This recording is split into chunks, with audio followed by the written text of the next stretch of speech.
حاصل پور سے ملک محمد منور صاحب نے سوال لکھا ہے۔ وہ لکھتے ہیں مفتی صاحب، کل ہماری مسجد میں واقعہ پیش آیا کہ امام صاحب نے آیت سجدہ پڑھی لیکن سجدہ کرنا یاد نہ رہا۔ نماز مکمل کرنے کے بعد ایک حافظ صاحب نے بتایا کہ آپ نے آیت سجدہ پڑھی ہے لیکن سجدہ نہیں کیا۔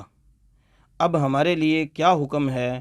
کیا ہم اپنا اپنا سجدہ ادا کریں یا جماعت میں سجدہ ادا کریں یا کوئی اور حکم ہے؟ ابھی تک کسی نے سجدہ ادا نہیں کیا۔